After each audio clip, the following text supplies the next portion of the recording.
सन्मान्य सौ सुप्रियाताई सुळे. नमस्कार.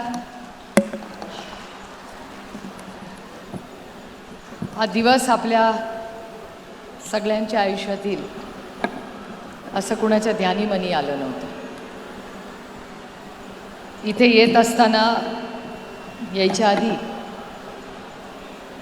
मला यायला उशीर झाला. याचं कारण असं की मला इथे येत असताना आशा काकींकडे जाऊन आल्याशिवाय माझं मन मला अस्वस्थ करत होतं. त्याच्यामुळे मी पुण्यावरनं बारामतीला आले. बारामतीला आल्यानंतर काट्याच्या वाडीला गेले. आशा काकींना भेटले. काकी टी व्ही बघत होत्या. काकींची काय बोलावं, काय सांगावं की बारामतीला कशासाठी आली आहे, मला हिंमत पण झाली नाही. मी हर्षवर्धन भाऊंचं आणि भरणे मामांचं नाव घेतलं आणि सांगितलं मी इंदापूरला गेले होते आणि इंदापूरवरनं मी इथे आले. म्हटलं घरावरनंच चालले होते, तुम्हाला भेटते आणि पुढे जाते. आणि मला खेड शिवापूरला लग्नाला जायचं आहे म्हणून मी इथून गेले. म्हटलं तुमचं काय चाललं आहे बघून येते. मला हिंमतच नाही झाली काकींना सांगायची की आज या सभेसाठी मी बारामतीला आले. गेले 2-2.5 महिने हे आपल्यासाठी हे फार अडचणीचे राहिले. आणि आज आपण सगळे वहिनींच्या प्रचार सभेच्या सांगतासाठी इथे आलेलो आहोत. सांगता सभा करता असताना दादा आपल्यात नाही ह्याच्यावर अजूनही कुणालाच विश्वास बसत नाही. अनेक वेळा असं वाटतं एखादं काम जिल्ह्यातलं राज्यातलं असेल की अरे दादाच्या ऑफिसला फोन करा, पण दादा नाही.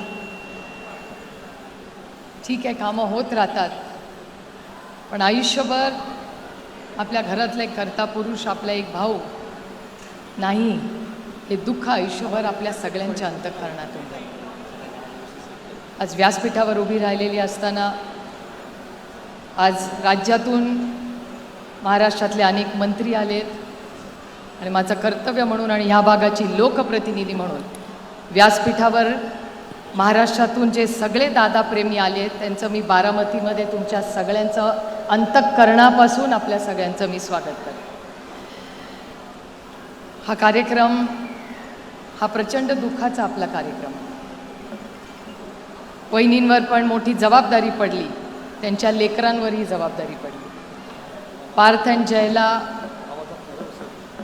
अजूनही लहानच आहेत आमच्यासाठी. ते ह्या वयामध्ये एवढी मोठी जबाबदारी त्यांच्यावर आली, पण तिघही ज्या पद्धतीने ही जबाबदारी पेलवत आहेत, कर्तव्य करतायत, ही आपल्या सगळ्यांसाठीच एक अभिमानाची आणि कौतुकाची गोष्ट आहे.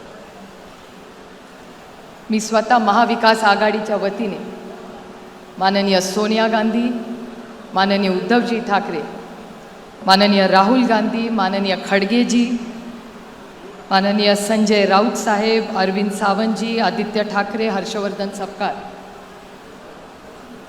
शशिकांत शिंदेजी, जयंत पाटीलजी, माझे सगळे सहकारी आणि पदाधिकारी यांच्या सगळ्यांच्या वतीने वहिनींना शब्द देते की महाविकास आघाडीतला प्रत्येक कार्यकर्ता आणि जो बारामतीतला मतदार आहे तो वहिनींना ह्या इलेक्शनमध्ये ताकदीने त्यांच्याबरोबर उभा राहायला शब्द द्यायला मिळाला.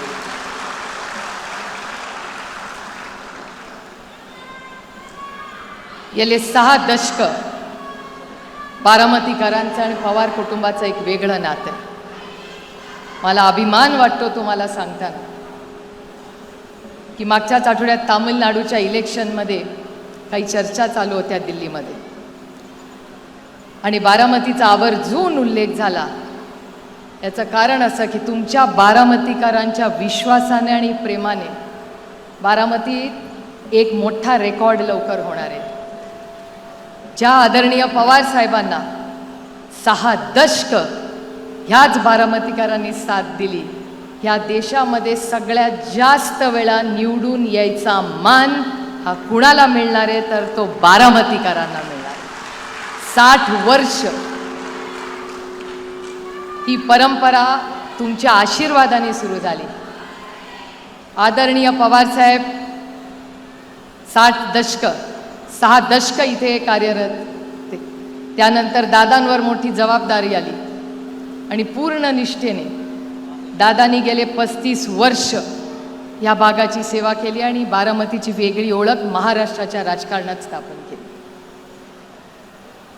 ह्या बारामतीकरांनी अनेक वेळा आरोप प्रत्यारोप झाले, संघर्ष केला, पण बारामतीकरांनी कधी पवारांची साथ नाही सोडली.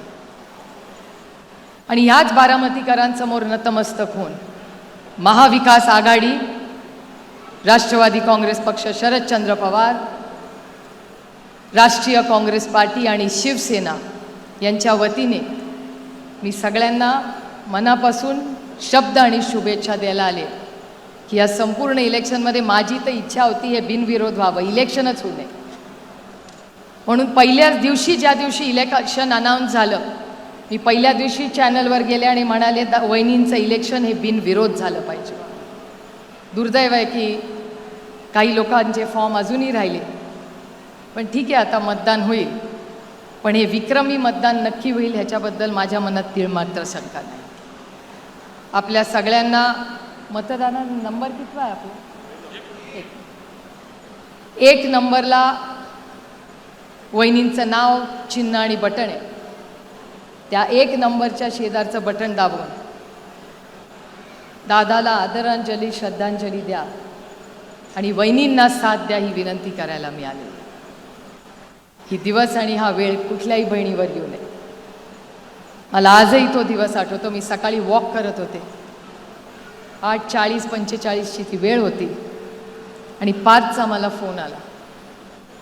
अनेक वेळा पार्थन मी फोनवर बोलतो, म्हणलं इतक्या सकाळी काय फोनवर काढलं? मला म्हणला डॅडीचं प्लेन पडलं आहे. म्हणलं काय पण बोलू नकोस. मला म्हणले आत्या जरा ऐका माझं, डॅडीचं प्लेन पडलं आहे. म्हटलं डॅडी कशावरनं त्या प्लेनमध्ये आहे? काहीतरी बोलू नको, चेक कर नीट. एका फोनवर तो माझ्याशी बोलत होता, दुसऱ्या फोनवर मुसळे इथे आहेत, मुसळेंना माहिती होतं आणि मुसळे, किरण गुजर हे सगळे तिथे होते. आणि तिथून ते व्हिडिओनी पार्थला दाखवत होती ही घटना झाली. आजही असं डोळे बंद करून गेलं वाटतं की काय तो दिवस होता, काय ती परीक्षा आहे, काय झालं की ही अशी घटना किंवा हा दिवस आपल्यावर आला. आजही मला विश्वास बसत नाही. ते प्लेन बघायची हिंमत मी पण केली नाही. त्या दिवशी हेलिकॉप्टरने मी आणि वहिनी एकत्र आलो. वहिनींना आणि माझ्यात तर हिंमत पण नव्हती. पार्थ म्हणला बघायचं आहे, म्हणलं मला नाही हिंमत बाबा बघायची ती. मी डोळे बंद केले तेव्हा, कारण का मला अजूनही अपेक्षा होती की कदाचित त्या विमानात दादा नसेलच आणि असला तर दादा त्याच्यातून चालत बाहेर येईल. आपण कशाला वाईट विचार करायचा. पण झालं ते झालं.